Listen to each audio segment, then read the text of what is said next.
इस देश में गरीबों को घर मिले इसके लिए पंत प्रधान आवास योजना नाम की एक योजना शुरू की गई थी और उसमें गौर गरीब लोगों को एक सपना दिखाया गया था कि भाई आपको पंत प्रधान आवास योजना के अंदर एक पक्का घर मिलेगा। ये स्कीम को अब ख़त्म होने के ऊपर आई है। दूसरे शहरों के अंदर ये स्कीम मुकम्मल हो चुकी है, लेकिन औरंगाबाद में अभी तक है तो इसके ज़मीन के बारे में भी अभी कोई फ़ैसला नहीं हुआ है। पहले जब हमने दबाव डाला था तो उस वक्त है तो ज़मीन फ़ाइनल भी हो गई थी। हमने महाराष्ट्र के 13 अधिकारियों को दिल्ली के अंदर मैंने समन करने लगाया था, क्योंकि मैं उस कमेटी का सदस्य हूं, और हमने कहा था कि हमारे शहर में भी 52,000 लोग हैं जिन्होंने अप्लाई किए हुए हैं और क्वालिफाई हुए हैं, इनको भी घर मिलना चाहिए। वो हो गया। उसके बाद है तो क्या झोल हुआ कि मैटर ईडी के पास तक चले गया है करके। हमने पंत प्रधान नरेंद्र मोदी साहब के बहुत सारे भाषण सुने और उस भाषण के अंदर उनका कई मर्तबा उन्होंने ये बोले हैं,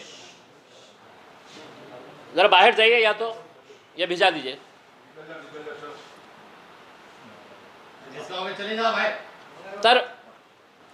तो पंत प्रधान का जो भाषण है, मेरी ज़बानी नहीं है, वो पंत प्रधान का भाषण ही है कि मित्रों 31 मार्च 2022 तक इस देश में रहने वाले हर बेघर को घर दिया जाएगा करके। ये पंत प्रधान का भाषण है और कई मर्तबा उन्होंने अलग अलग सभाओं के अंदर भाषण किए हुए हैं। उन्होंने एक भाषण के अंदर ये कहा है कि गरीबों का जो सपनों का घर है वो है तो हम पूरा करने वाले हैं। तो हमको थोड़ा सा कन्फ्यूजन ये हुआ है कि मोदी जी ये बोलना चाह रहे थे कि गरीबों का सपनों का घर जो है वो सपने में ही मिलने वाला है।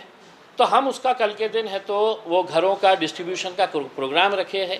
ये घर हमने बनाए हैं छोटे छोटे, और इसको डिस्ट्रीब्यूट किनके हाथों से किया जाएगा तो हमने डॉक्टर भागवत कराड़ साहब को बुलाए हैं, केंद्र के मंत्री है। हमारे राव साहब दानवे साहब को बुलाए हैं, चुक मंत्री है। अतुल सावे साहब है।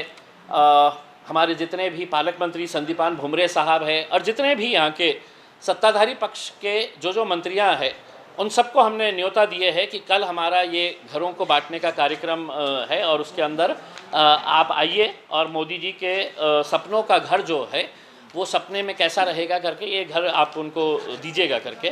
तो हमारा कहना यही है कि ये घर बनना चाहिए। इसके लिए मेरे से ज़्यादा कोशिश भारतीय जनता पार्टी के केंद्र के राज्य के मंत्रियों की जिम्मेदारी थी, लेकिन वो खामोश रहे। आज ये स्कीम बंद होने की कगार के ऊपर आ रही है और गरीबों को सिर्फ एक सपना दिखाया गया है कि हम आपको घर देंगे करके। तो हम ये घर डिस्ट्रीब्यूशन का कार्यक्रम कल के दिन शाम में 5 बजे स्मार्ट सिटी ऑफिस के बैकग्राउंड दिखना चाहिए कि हमने शहर को तो स्मार्ट बना दिए है, गरीब को हमने रास्ते के ऊपर ही छोड़ दिए है करके। उसके पीछे का मकसद लेके हमने वो वेन्यू हमने चुने है और इसमें हम काफ़ी लोगों को बुलाए हैं हमारे घर बनाने का जो है। और ये घर ऐसे ही नहीं रहेंगे, इसके ऊपर बाज़ाब्ता लिखा जाएगा सौजन्य पंत प्रधान आवास योजना, ताकि लोग कंफ्यूज ना रहे कि ये मेरा घर है करके, मैंने दिया है करके। नहीं, ये पंत प्रधान के सपनों का घर है, तो वो सपनों का घर उनको ऐसा हम देने वाले हैं। इसके ऊपर लिखा रहेगा। हमारे प्रांतोष वाघमारे साहब, वाजिद जागीरदार साहब, असरार भाई, ये सब ने मिलके है तो इसको बनाए हैं। इसका प्रोडक्शन अभी चल रहा है, तो कल हम बांटेंगे। और साथ ही साथ ये घर को हम बहुत अच्छे तरीके से पैकिंग करके या जिल्ह्यातले औरंगाबाद ज़िले के तमाम गोर गरीब लोगों की तरफ से आदरणीय पंत प्रधान नरेंद्र मोदी, आदरणीय देवेंद्र फडणवीस साहेब, आदरणीय एकनाथ शिंदे साहेब, या सगळ्यांना आम्ही एक एक घर आहे तो चांगल्या रीतीने पॅक करून एक धन्यवाद पत्र त्याच्यासोबत की तुम्ही आम्हाला हे स्वप्न का घर सपने में दिए है, इसके लिए बहुत बहुत धन्यवाद। तो आप लोग भी आइए कल के दिन और इस कार्यक्रम में आप लोग भी इसका हिस्सा